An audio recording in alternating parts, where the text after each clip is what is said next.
What's going on, everybody? My name is Q, aka the People's Planner, and welcome to the I'm Just Saying podcast, brought to you by the Clever Group. Think of this podcast as a blend of your favorite late night conversations where every Wednesday I'm going to bring you my unfiltered perspectives around all the challenges that we face as a young generation, from life, pop culture, to, of course, money, right?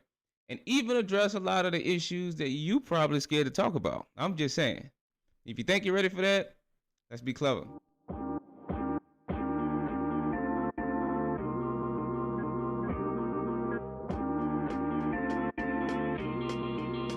So in this episode, episode 2, it is around a topic that it's very interesting, right? So it's a big, important topic. It's one of them things that's necessary for us to have, but yet some of us still tiptoe around, around the topic. And it pertains to relationships and money. So finally having that money conversation with either your partner, somebody you're dating, or whoever you're messing around with at the time. So it's gonna be a good one. And there's a lot to unpack within this topic in itself, mainly because there's so many different opinions and perspectives around it. Like, you got your own opinion, I got mine, people got theirs. But in my opinion, it's really all boils down to different personality types, right? One person can be more introverted than the other person. Somebody can be more extroverted.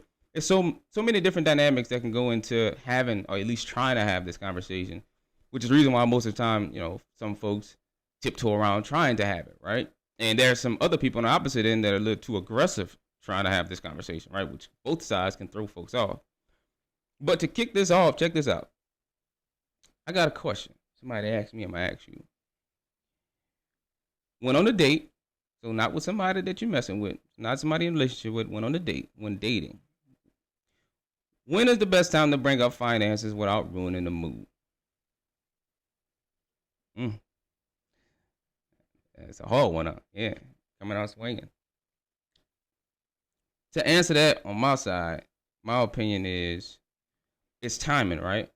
And no, of course, there's never going to be a perfect timing. That's not how it works. I get that. But there is bad timing. And if you can't distinguish bad timing, then I don't really know what to tell you. For example, like if we go on a date. Let's say we go on a date and we at a restaurant, we eat, we doing a romance thing, right? We got music playing in the background. There's you got Teddy P playing in the background. You got some slow jams going on back there. And we just vibing, we chilling, we talking, we getting to know each other. We kind of going through it. And out of nowhere, you start asking about my credit score.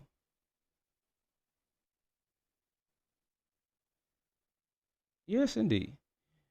If you got the audacity in a mood like that to start asking and talking about credit scores, you're going to be talking to yourself.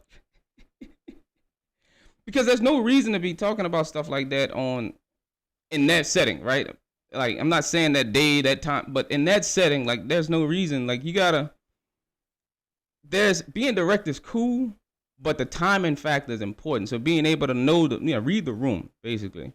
You don't want to ruin the mood right off, but you can't come out swinging that fast and that hard, especially on a date when we ain't even got to know the ins and outs of each other, right? So you don't want to do that. And that goes to my point of talking about the folks who are a little too aggressive. But, you do that, yeah, you're gonna be right there, sitting right there by yourself, talking to yourself. And the way I look at it too, like I look at it like boxing.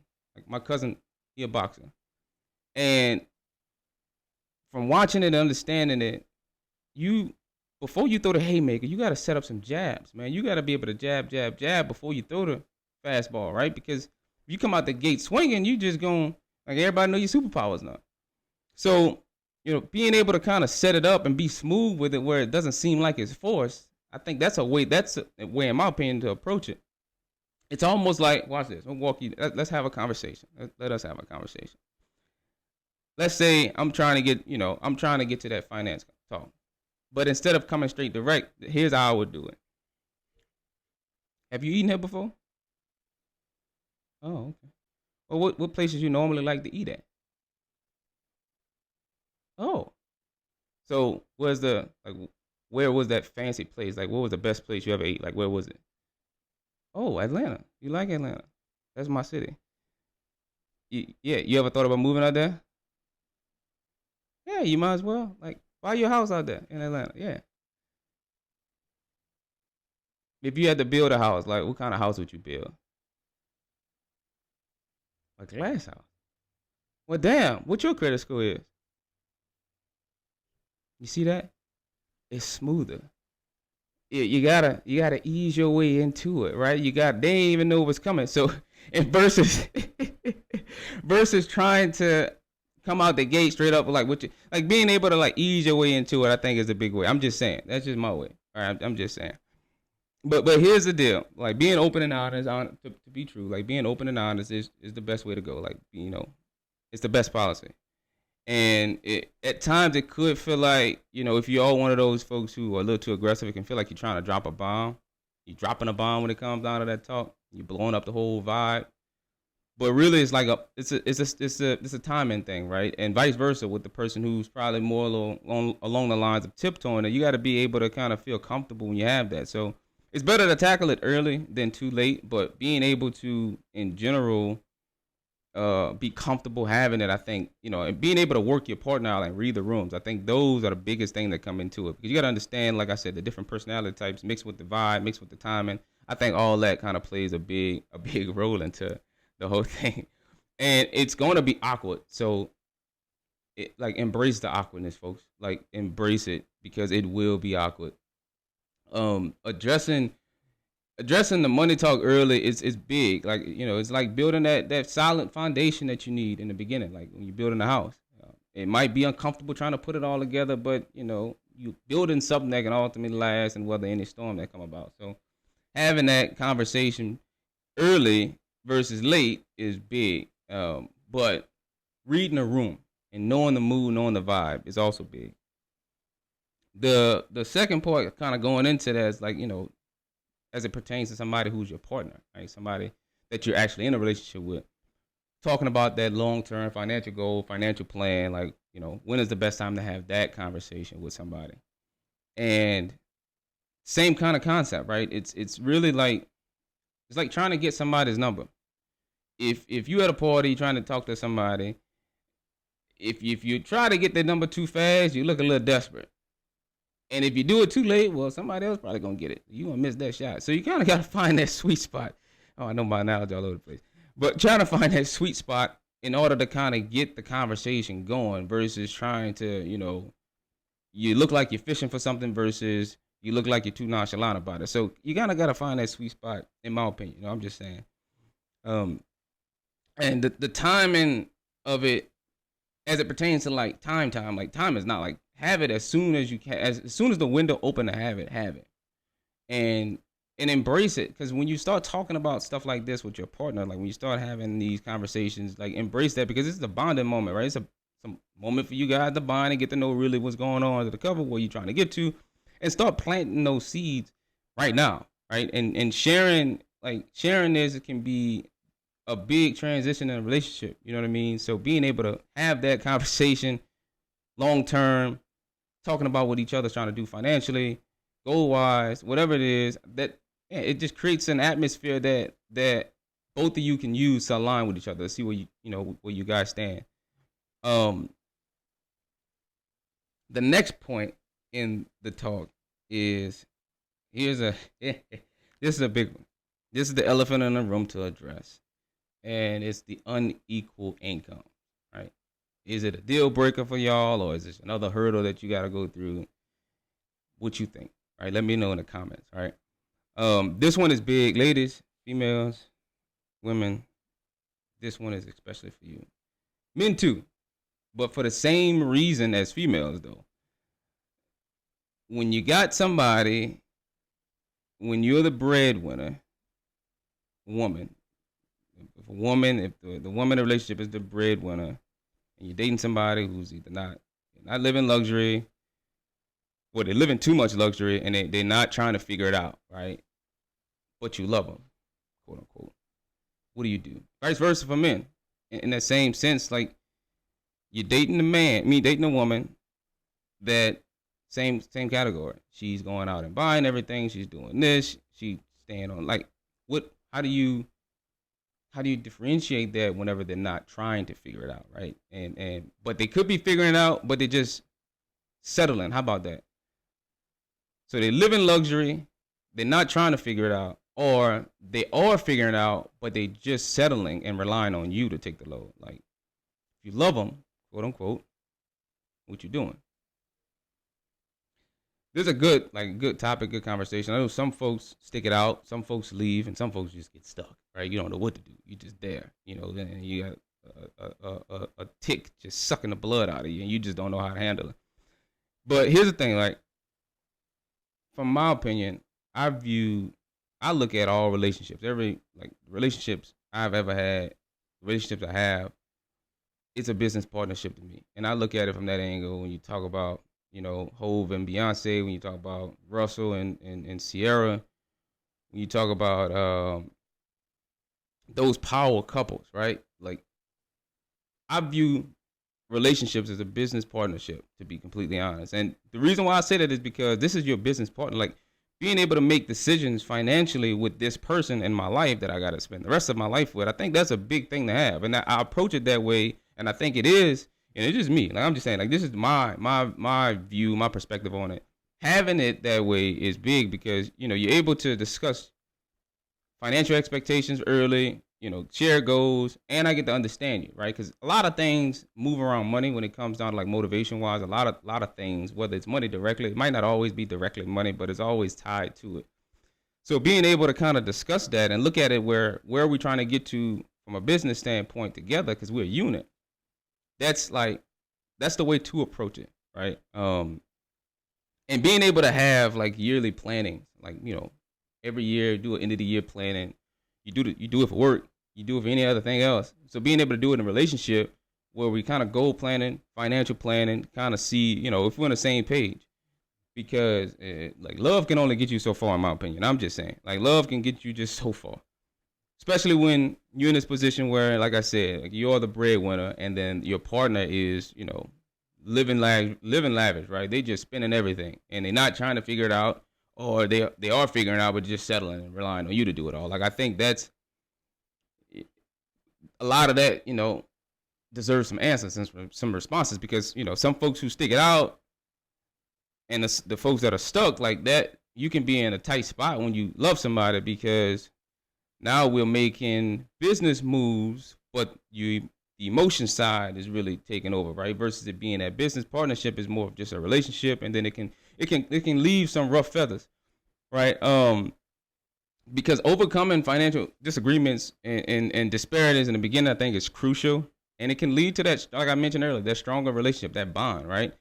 And just in general, it can lead to being resilient in a relationship, or it can lead to you guys killing each other. I mean, whatever works for you. I mean, the studies show that the number one cause in divorces and domestic violence and domestic murders or anything like that, it's money, primarily money.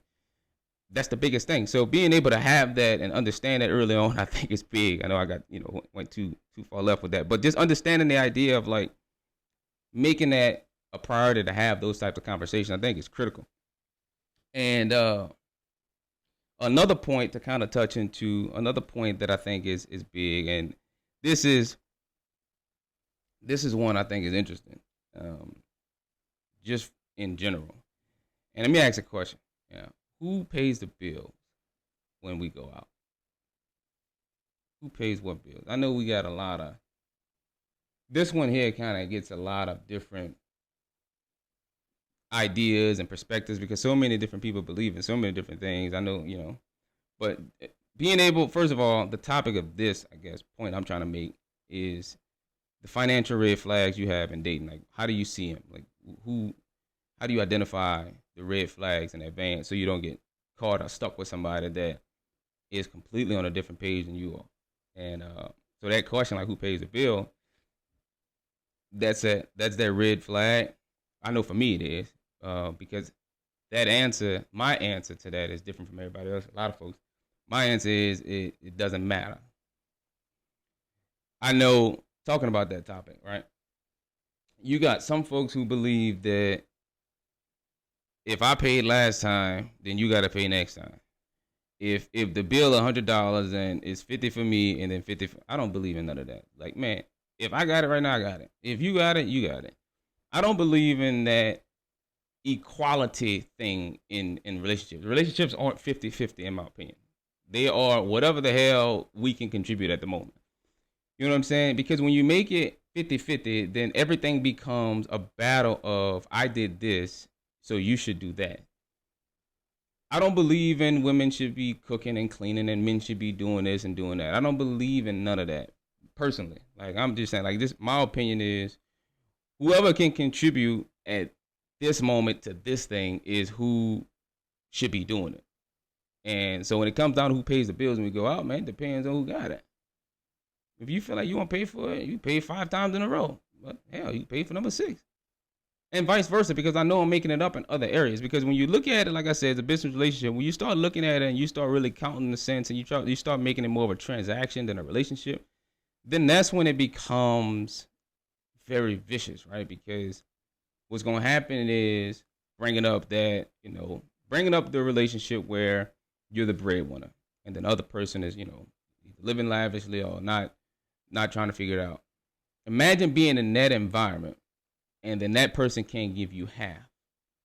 What the hell? You know what I'm saying? Like what you expecting? He can't give you half. You know he can't give you half, but you expecting half, and you know what I'm saying? Like that's causing frustration and things like that. So it really depends, and it comes down to what can you contribute. If you can give me 10%, so if I got $100 bill right here, if you won't pay $10, cool, I pay 90. I can give you 90-10. Or I can give you 70-30. I can give you 50. Well, it really doesn't matter in my opinion, because I think a lot of folks throw that overboard. But let me know what y'all think in the comments. But I know a lot of folks think overboard when it comes down to that. Like I should be doing this, and men should be paying all the bills. And I had a chick when I was running track in college, a female on the track team. She basically said that too. Like she was like, I'm never gonna ever pay if we go out and eat, I'm never gonna pay a bill. My man's supposed to do that. Yes, indeed. Like, y'all crazy. Like I'm telling you, like you're gonna be sitting. I'm telling you, you're gonna be sitting at that spot by yourself, talking to yourself. Like I don't play that. Like I don't play that expectation thing where society say do this stuff. The man gotta pay all the bills and do all. Man, you lost me. That's like red flag number 1, 2, and 3. Like I don't deal with that. And I think the idea is, like I'm saying, like being flexible with it and not being tied down to certain, I guess, rules and cultural cycles that some of us have that we just been spinning on. Like I was watching, some show the other day at the house, and it's something on Netflix, right? I don't watch it. Girl was watching it, and you got a couple and I got a guy who his expectation is he wants a female who cooks. Now, I'm not saying you don't want what you want. You want what you want. And by all means, go find what you want. But whenever you want something in somebody and they don't give it to you or they don't have it, you can't force that person to get there, because at that point, now you overstepping. Now, you know what I'm saying? Like now you overstepping. That's just like, I don't know how many of y'all sports fans. It's like asking Ray Allen to grab rebounds. That's not what he do, right? He shoot the ball. So you expecting him to do things that outside of his what he's good at doing. And I think we get caught up in that where we kind of force folks to be people that they're not.